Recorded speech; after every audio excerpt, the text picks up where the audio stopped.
Hello students, कैसे हैं आप सब। और आप लोगों का स्टडी भी अच्छे तरीके से चल रहा होगा। आशा करता हूँ आप लोग अच्छे होंगे और आप लोगों का स्टडी भी अच्छे तरीके से चल रहा होगा। तो गाइस, हम लोग आज बिहार बीएससी नर्सिंग और पारा मेडिकल का पार्ट 10 वीडियो करने वाले हैं। सारा क्वेश्चन बायोलॉजी का है और सारे क्वेश्चन एनसीईआरटी से सिलेक्टेड किए हुए हैं। तो आप लोगों से छोटी सी रिक्वेस्ट है, अगर आप हमारे चैनल पर नए हैं या पहली बार आए हैं तो चैनल को सब्सक्राइब कर लीजिए, अपने दोस्तों के साथ शेयर कर लीजिए। चलिए करते हैं आज के सेशन को स्टार्ट। तो ये रहा आपके सामने पहला क्वेश्चन। सभी स्टूडेंट्स जो है राइट आंसर देने की कोशिश करेंगे। पहला क्वेश्चन है, निम्न में से कौन सा मानव अंग ऑक्सीजन की कमी से होने पर जो है सर्वाधिक प्रभावित होता है। बहुत ही अच्छा क्वेश्चन है। क्या पूछा जा रहा है, निम्न में कौन सा मानव अंग जो है ऑक्सीजन की कमी होने पर जो है सर्वाधिक प्रभावित होता है। ऑप्शन ए में है आपका आंत, त्वचा, गुर्दे, मस्तिष्क। क्या होगा राइट आंसर। याद रखिएगा, इसका जो करेक्ट आंसर होगा वो हो जाएगा आपका ऑप्शन नंबर डी, मस्तिष्क। ठीक है, ऑप्शन नंबर डी जो इसका करेक्ट आंसर होगा, मस्तिष्क। क्योंकि जब ऊर्जा की सबसे ज़्यादा ज़रूरत जो होता है किसको होता है, मस्तिष्क को होता है। ठीक है, सबसे ज़्यादा प्रभावित इसके कारण जो है मस्तिष्क ही होंगे। ठीक है, ये बढ़ते हैं आगे। अगला प्रश्न है आपका, रुधिर से फेफड़ों तक CO2 का संवहन मुख्यतः किस रूप में होता है। रुधिर यानी रक्त से फेफड़ों तक, ठीक है, रक्त से फेफड़ों तक जो CO2 यानी कार्बन डाइऑक्साइड का संवहन जो है मुख्यतः किस रूप में होता है। ऑप्शन है आपका प्लाज्मा में गोलीय अवस्था में, कार्बनिक अम्ल के रूप में, केवल हेमोग्लोबिन से जुड़ करके। उसके बाद ऑप्शन डी में है आपका कार्बोमिनो हीमोग्लोबिन व कार्बनिक अम्ल के रूप में। तो याद रखिएगा, इसका जो करेक्ट आंसर होगा ऑप्शन नंबर डी होगा। ठीक है, कार्बिनो हीमोग्लोबिन व कार्बनिक अम्ल के रूप में होता है। ठीक है, रुधिर से फेफड़ों तक CO2 का परिवहन कार्बिनो और हीमोग्लोबिन व कार्बनिक अम्ल के रूप में होता है। ठीक है, याद रखिएगा ऑप्शन नंबर डी। चलिए बढ़ते आगे। अगला प्रश्न है, हीमोग्लोबिन का ऑक्सीजन का विघटन कार्य होता है। हीमोग्लोबिन का ऑक्सीजन विघटन कर्व होता है, कैसा होता है, सिग्मा आकार, अति परवलयीय या हाइपरबोलिक, रेखीय या हाइपोबोलिक या कम परवलय। क्या होगा राइट आंसर। तो याद रखिएगा, इसका जो करेक्ट आंसर होगा ऑप्शन नंबर ए होगा, सिग्मा आकार। हीमोग्लोबिन का जो है ऑक्सीजन विघटन कर्व होता है। ठीक है, इसका ग्राफ इस तरीके से जो बनाता है, इस तरीके से होता है, इसी को कहा जाता है सिग्मा आकार। ठीक है, इसलिए ऑप्शन नंबर ए जो है इसका करेक्ट आंसर होगा। ठीक है, चलिए बढ़ते हैं आगे। अगला प्रश्न है, निम्नलिखित में से कौन व्यावसायिक श्वसन का विकार का उदाहरण क्या है। निम्नलिखित में से व्यावसायिक श्वसन विकार का उदाहरण क्या है। ऑप्शन आपका बॉटुलिज्म, सिलिकायमेटा, एंथ्रेसिस, वातस्फीति। क्या होगा राइट आंसर। निम्नलिखित में से व्यावसायिक श्वसन विकार का उदाहरण क्या है। ऑप्शन आपका बॉटुलिज्म, सिलिकायमेटा, एंथ्रेसिस या वातस्फीति। तो याद रखिएगा, इसका जो करेक्ट आंसर होगा ऑप्शन नंबर बी होगा। ठीक है, ऑप्शन नंबर बी इसका करेक्ट आंसर होगा, सिलिकायमेटा। ठीक, चलिए बढ़ते हैं आगे। अगला प्रश्न देखते हैं। अगला प्रश्न है, रक्त में CO2 की सांद्रता बढ़ने पर श्वासोच्छ्वास हो जाता है। रक्त में CO2 की मात्रा बढ़ने पर श्वासोच्छ्वास कैसा हो जाता है। ऑप्शन है आपका छिछला व धीमा, श्वासोच्छ्वास पर कोई प्रभाव ही नहीं पड़ता है, धीमा व गहरा, तीव्र व गहरा। कौन सा राइट आंसर होगा। जब रक्त में जो है CO2 की सांद्रता बढ़ जाता है तो उच्छ्वास कैसा होगा। उच्छ्वास किसे कहते हैं। उच्छ्वास दो प्रकार का होता है, आप लोग जानते हैं, प्रश्वास और उच्छ्वास। श्वासोच्छ्वास दो प्रकार का होते हैं, प्रश्वास और उच्छ्वास दो प्रकार का होते हैं, जिसको इंस्पिरेशन और एक्सपिरेशन कहते हैं इंग्लिश में। तो याद रखिएगा, इसका जो करेक्ट आंसर होगा वो हो जाएगा आपका तीव्र तथा गहरा। ठीक है, अगर जब रक्त में CO2 की सांद्रता बढ़ जाएगा तो हमको है ना, तेज़ी से सांस लेने की आवश्यकता होगी और ये जो है गहरा होगा, ठीक है, गहरा सांस लेंगे। तो ये ऑप्शन नंबर डी सही हो जाएगा। चलिए बढ़ते हैं आगे। अगला प्रश्न है आपका कि त्वचा एक सहयोगी श्वसन अंग की तरह कार्य करती है।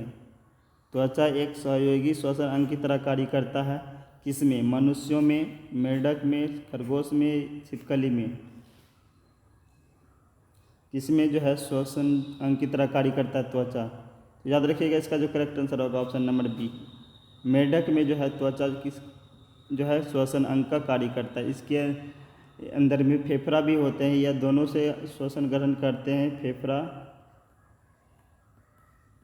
और त्वचा से, ठीक है, याद रखिएगा। छिपकली का जो श्वसन मनुष्य हो गया, खरगोश हो गया, छिपकली हो गया, इन तीनों में जो है श्वसन अंग होता है, एक ही कॉमन होता है, फेफड़ा, ठीक है, याद रखिएगा। चलिए बढ़ते हैं आगे। अगला प्रश्न है आपका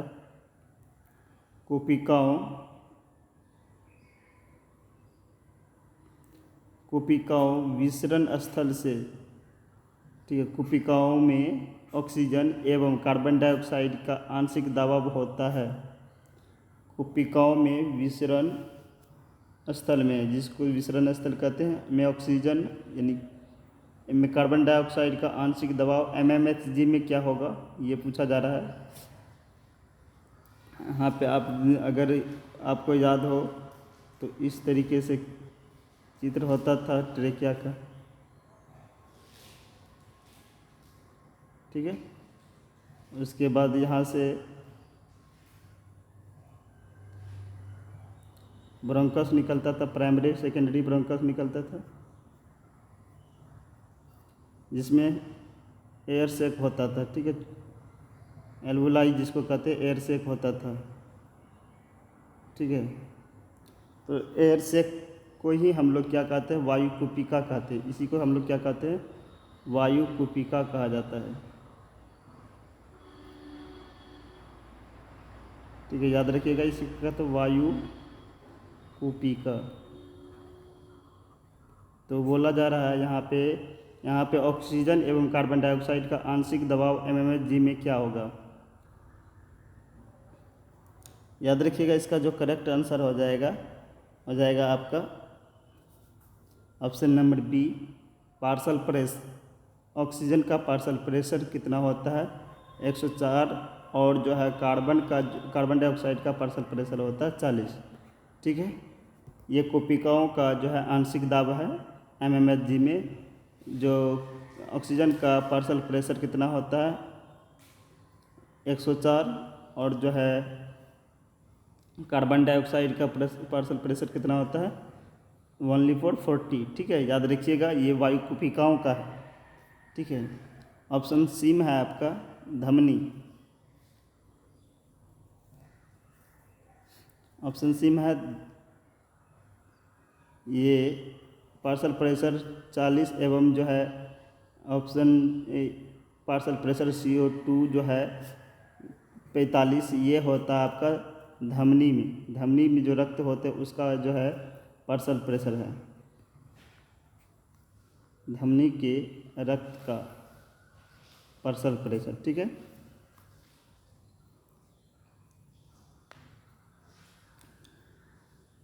ऑप्शन डी में है आपका पार्शल प्रेशर ऑक्सीजन का 45 और कार्बन डाइऑक्साइड का 95, और जो है कार्बन डाइऑक्साइड का जो है 40 है। ये होता है शुद्ध रक्त का पार्शल प्रेशर, ठीक है, शुद्ध रक्त का, प्योर ब्लड का।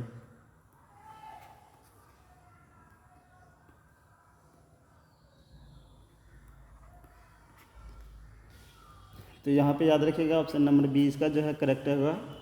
अगला क्वेश्चन देखते हैं। अगला प्रश्न क्या है? आमाशय। आमाशय में जठर रस का स्राव होता है। आमाशय में जठर रस का स्राव होता है गैस्ट्रिन का स्राव करने वाली कोशिकाओं से, भित्तीय कोशिकाओं से, पेप्टिक कोशिकाओं से, या अम्ल कोशिकाओं से। आमाशय में जठर रस का स्राव कहाँ से होता है? याद रखिएगा इसका जो करेक्ट आंसर होगा ऑप्शन नंबर बी होगा, भित्तीय कोशिकाओं से, ठीक है, जिसको पैराइटियल कोशिका भी कहा जाता है। इसे क्या कहा जाता है? पैराइटियल कोशिका।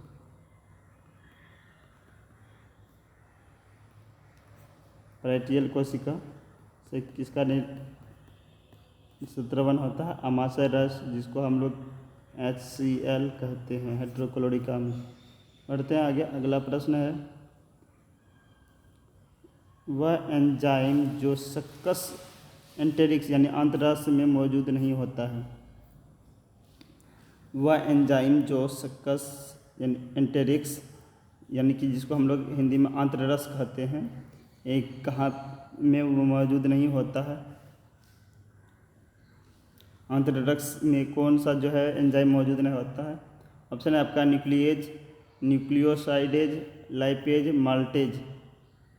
आंतररस में कौन सा एंजाइम मौजूद नहीं होता है? तो याद रखिएगा इसका जो करेक्ट आंसर होगा ऑप्शन नंबर ए। ठीक है, न्यूक्लिएज एंजाइम न्यूक्लिक एसिड में पाया जाता है, ना कि आंतररस में। ठीक है, ऑप्शन नंबर ए इसका करेक्ट आंसर होगा। चलिए बढ़ते हैं आगे। अगला प्रश्न पूछा जा रहा है, निम्नलिखित में से कौन सा एक अनअपचयक कार्बोहाइड्रेट है? निम्नलिखित में से कौन एक अनअपचयक कार्बोहाइड्रेट है? ऑप्शन है आपका माल्टेज, सुक्रोज, लैक्टोज, राइबोज, 5-फॉस्फेट। तो इसका करेक्ट आंसर हो जाएगा ऑप्शन नंबर बी। ठीक है, ऑप्शन नंबर बी इसका करेक्ट आंसर होगा, सुक्रोज। सुक्रोज क्या है? आपका एक अनअपचयक कार्बोहाइड्रेट है। बहुत ही कॉम्प्लेक्स इसका जो है स्ट्रक्चर होता है, यानी संरचना होता है। अगला प्रश्न है, मानव में दूध के पाचन की आरंभिक क्रिया किसके द्वारा की जाती है?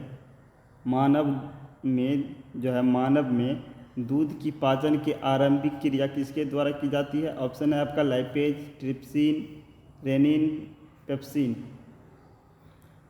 मानव में दूध की पाचन की आरंभिक क्रिया किससे की जाती है? तो याद रखिएगा इसका जो करेक्ट आंसर होगा ऑप्शन नंबर सी होगा, रेनिन के द्वारा। ठीक है, और यह जो है बच्चों में, एडल्ट के कंपेयर में बच्चों में ज़्यादा स्रावित होता है रेनिन, क्योंकि बच्चे ज़्यादा दूध पीते हैं, इसलिए जो है उसको पाचन की अधिक ज़्यादा ज़रूरत होता है दुग्ध पाचन की, इसलिए बच्चों में ये ज़्यादा स्रावित होते हैं रेनिन। ठीक है, तो याद रखिएगा आरंभिक पाचन किसके द्वारा शुरू हो जाता है? रेनिन एंजाइम के द्वारा। ठीक है, याद रखिएगा। चलते बढ़ते हैं आगे। अगला प्रश्न है, हाइड्रोलाइटिक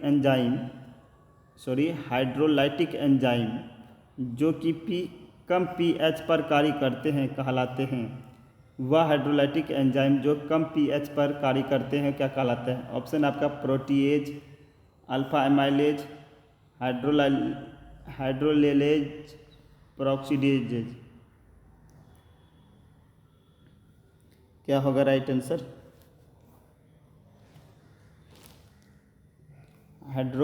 हाइड्रोलाइटिक एंजाइम जो है कम pH पर कार्य करता है कहलाते हैं।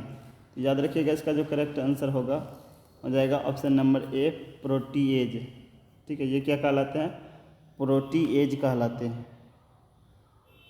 यह जो है प्रोटीएज एंजाइम प्रोटीन के पाचन में को प्रेरित करते हैं। प्रोटीन के पाचक को क्या करते हैं? प्रेरित करते हैं। ठीक है, ऑप्शन बी में है आपका एमाइलेज। यह कार्बोहाइड्रेट के पाचन, यह एमाइलेज एंजाइम जो है यह कार्बोहाइड्रेट के पाचन को प्रेरित करता है।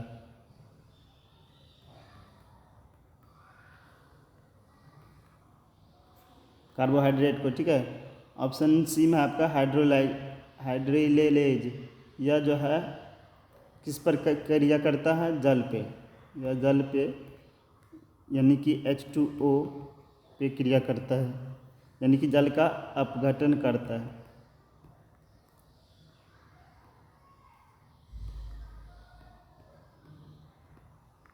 जल का अपघटन कौन कराता है?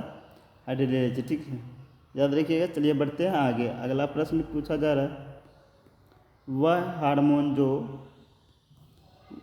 हार्मोन जो पेट को जठर रस स्रावित करने के लिए उद्दीपित करता है। पेट को हम लोग क्या कहते हैं? स्टमक। ठीक है, यानी पूछा जा रहा है वह हार्मोन जो स्टमक को जठर रस स्रावित करने के लिए प्रेरित करता है, तो वह कौन सा एंजाइम है? ऑप्शन है आपका एंटेरोग्रेस्ट्रॉन, एंटेरोकाइनेज, रेनिन, गेस्ट्रिन। कौन सा एंजाइम जो है क्या करता है, जठर रस को पेट को जो है जठर रस स्रावित करने के लिए प्रेरित करता है? तो याद रखिएगा, इसका जो करेक्ट आंसर होगा ऑप्शन नंबर डी होगा, गेस्ट्रिन। ठीक है, गेस्ट्रिन जो क्या करता है, यही हार्मोन, गेस्ट्रिन हार्मोन पेट को जठर रस स्रावित करने के लिए प्रेरित करता है। ठीक, याद रखिएगा। ऑप्शन नंबर ए में है आपका एंटेरोगेस्ट्रॉन, यह पेट की पाचन की सक्रियता को घटाता है। एंटेरोगेस्ट्रॉन क्या करता है, पेट में पाचन क्रिया की सक्रियता को घटाता है। ठीक, और ऑप्शन बी में है आपका एंटेरोकाइनेज, यह जो है रेनिन या एंटेरोकाइनेज ट्रिप्सिनोजन को ट्रिप्सिन में बदलता है। ट्रिप्सिनोजन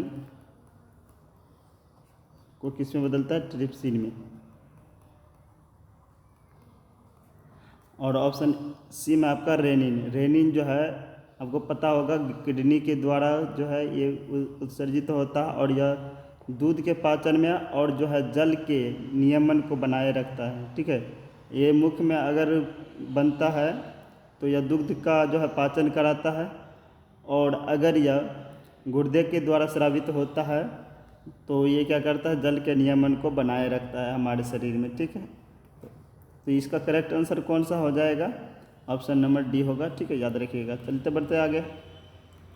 अगला प्रश्न है, एंटेरोकाइनेज एंजाइम रूपांतरित में सहायता करता है।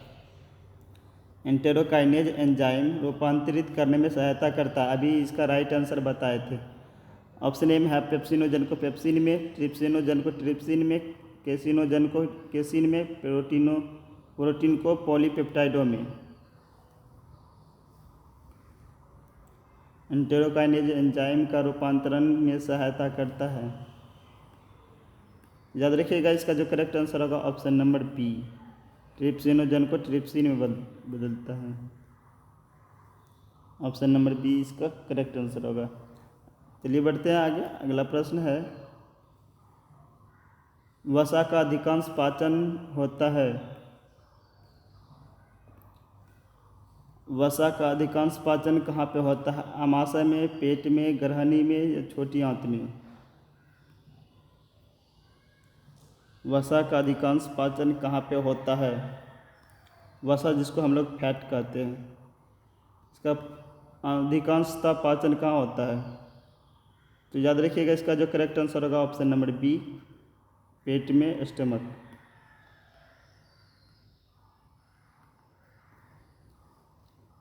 अगला प्रश्न देखते हैं। अगला प्रश्न है, प्रोटीन का पूर्ण पाचन कहाँ पे होता है?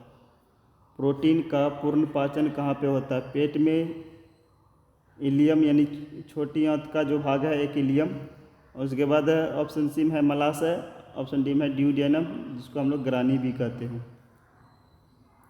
देखिए, प्रोटीन का जो पूर्ण पाचन कहाँ पे होता है, आपको पता होगा छोटी आंत के मुख्यतः 3 पार्ट होते हैं।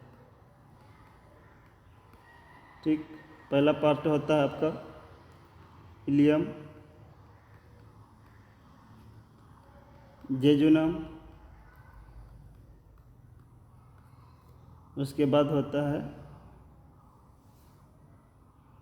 पहला होता है ड्यूडेनम। ठीक है, याद रखिएगा, पहला होता है ड्यूडेनम, दूसरा होता है इलियम। गड़बड़ हो गया, रुकिए एक सेकेंड। पहला पार्ट होता है ड्यूडेनम, दूसरा होता है जेजुनम, तीसरा पार्ट होता है इलियम। ठीक है। यहाँ से प्रोटीन का पाचन शुरू हो जाता है, ठीक है, और पूर्ण जा कर के कहाँ होता है आपका इलियम में, ठीक है। तो इलियम में जाके पूर्ण होता है, तो इसलिए इसका करेक्ट आंसर हो जाएगा ऑप्शन नंबर बी, ठीक है। इलियम में जा कर के पूर्ण हो जाता है। और यहाँ पे मलाशय में जा कर के स्टोर रहता है। अगला प्रश्न देखते हैं। अगला प्रश्न है, कौन सा सुमेलित जोड़ा है, कौन सा जो है सुमेलित जोड़ा है।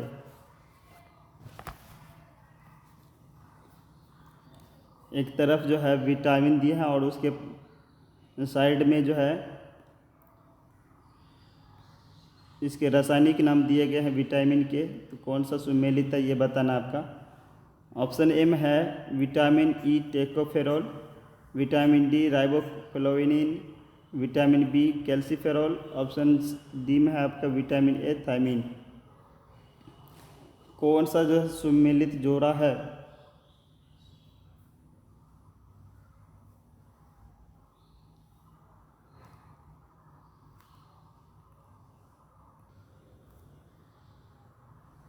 यहाँ पे बताना है आपको कौन सा जोड़ा जो है सुमेलित है। एक तरफ विटामिन दिया है और एक दूसरी तरफ जो है विटामिन के रासायनिक नाम दिए गए हैं। तो देखिएगा, याद रखिएगा, इसका सूत्र है जो है, एक ट्रिक याद रखिएगा, रत एक टाफी से, रत एक टाफी से, ठीक। और जो है र से क्या होता है आपका रेटिनॉल,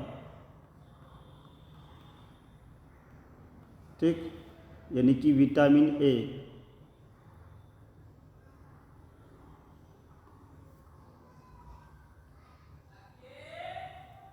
र से याद रखिएगा रेटिनॉल विटामिन ए, थ से रखिए थायमीन विटामिन बी, और ए से याद रखिएगा स्कॉर्बिक्स विटामिन सी, क से रखिएगा calciferol, option calciferol vitamin D, और ट से याद रखिएगा विटामिन ई टोकोफेरॉल, और फिर से फाइलोक्वानिन विटामिन के, ठीक है।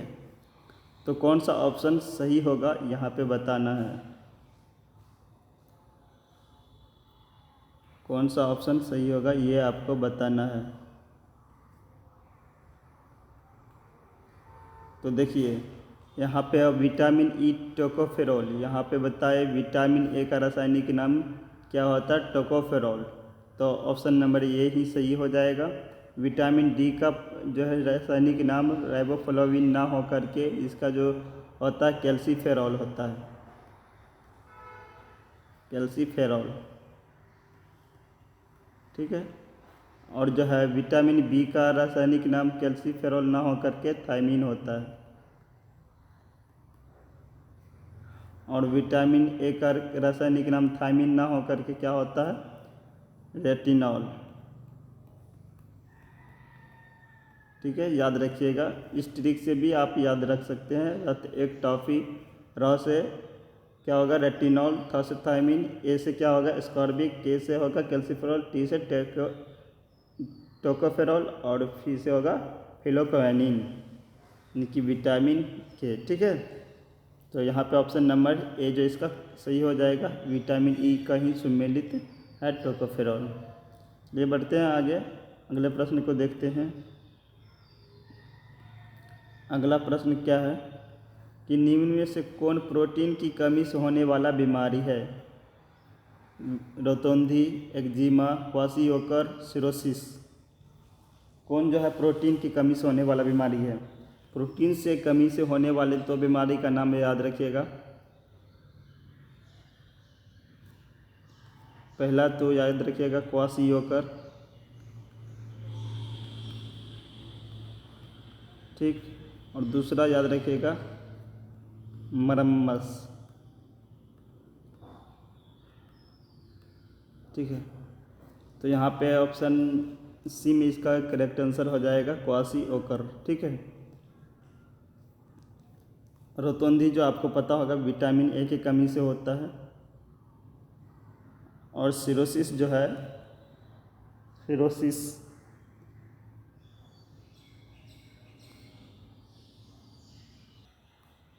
और सिरोसिस जो है विटामिन B3 के कमी से होता है। ठीक है, याद रखिएगा, सिरोसिस बीमारी विटामिन B3 के कमी से होता है।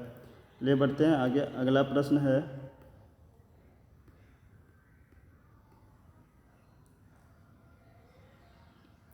अगला प्रश्न क्या है कि निम्न में से कौन सा विटामिन व उसकी कमी से होने वाली बीमारी के साथ सुमेलित है। कौन सा जो है बीमारी के साथ सही सुमेलित जोड़ा है। राइबोफ्लाविन, बेरीबेरी, थायमिन, जीरोफिलिया, नियासिन, पेलाग्रा, कैल्सीफेरॉल, स्कर्बी।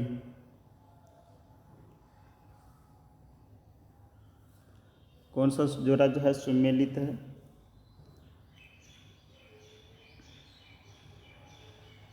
देखिए यहाँ पे है आपका राइट आंसर जो होगा ऑप्शन नंबर सी होगा। ठीक है, नियासिन जो है पेलाग्रा के साथ। ठीक है, पेलाग्रा जो है, नियासिन जो है विटामिन B3 का रासायनिक नाम है और पेलाग्रा रोग उसी के कारण होता है। ठीक है,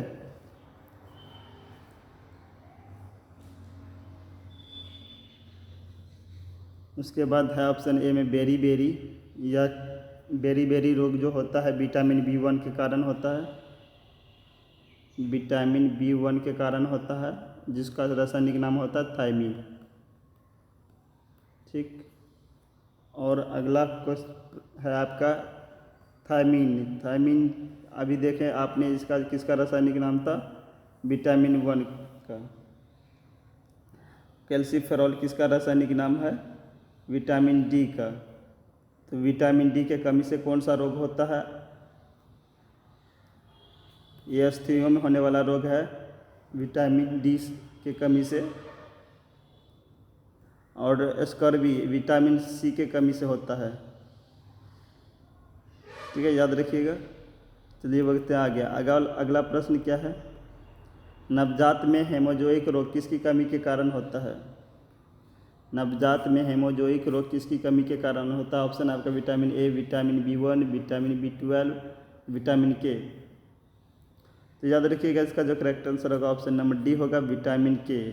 जब नवजात में क्या हो जाता है, हेमोजोइक रोग हो जाता है, तो इसमें क्या हो जाता है कि ब्लड क्लॉटिंग नहीं होता है, यानी कि रक्त थक्का नहीं बन पाते हैं। और जो है इसलिए जो है विटामिन के होना बहुत ही ज़रूरी होता है। अगला प्रश्न देखते हैं। अगला प्रश्न क्या है,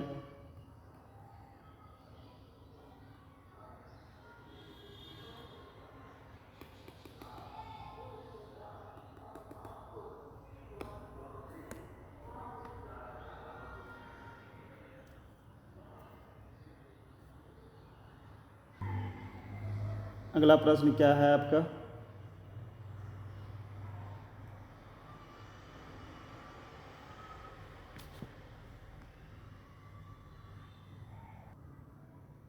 अगला प्रश्न क्या है आपका।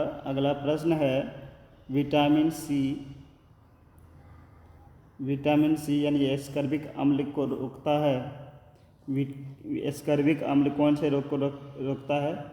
ऑप्शन ए में है रिकेटस, पेलाग्र, स्कर्वी, एंटीबॉडी संश्लेषण।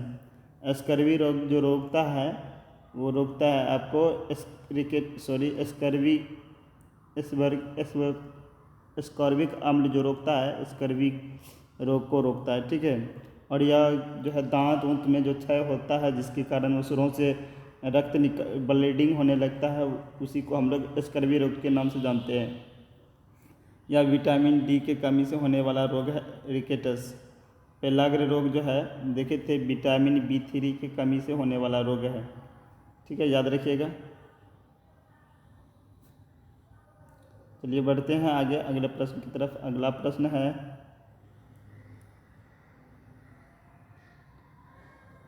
निकोटीन अम्ल के लंबे समय तक की कमी के कारण उत्पन्न होने वाला रोग है।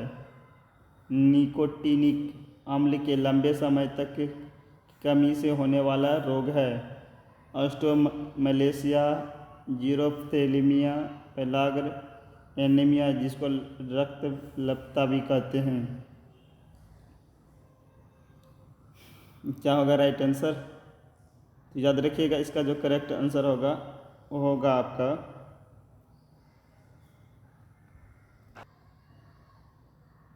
इसका जो करेक्ट आंसर होगा वो हो जाएगा आपका ऑप्शन नंबर ए, ऑस्टियोमलेशिया। ठीक है,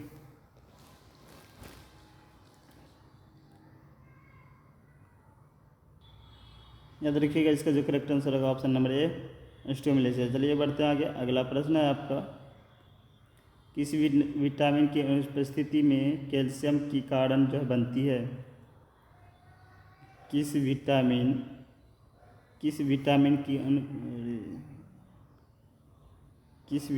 की अनुपस्थिति में कैल्शियम की कमी का कारण बनती है? किस विटामिन की अनुपस्थिति में कैल्शियम का जो है क्या होता है, कमी हो जाता है? तो देखिए इसका करेक्ट आंसर क्या होगा, इसे तो ऑप्शन नंबर डी हो जाएगा। ठीक है, विटामिन डी के कारण। क्यों कि विटामिन डी जो है किसके लिए ज़रूरत होता है? अस्थियों के लिए। ठीक है, अस्थियों के लिए किसकी ज़रूरत होती है? Vitamin D. और विटामिन डी अस्थियों के लिए ज़रूरत होता है, और अस्थियों में क्या पाया जाता है? कैल्शियम। अगर विटामिन डी की कमी हो जाएगा तो किसकी कमी हो जाएगा? कैल्शियम की कमी हो जाएगा। ठीक है, याद रखिएगा। ये थे हमारे आज के लास्ट प्रश्न। आपको क्लास अच्छा लगा तो वीडियो को लाइक शेयर जरूर कीजिएगा, कमेंट कीजिए। चलिए मिलते हैं अगले सेशन में, तब तक के लिए बाय बाय, टेक केयर।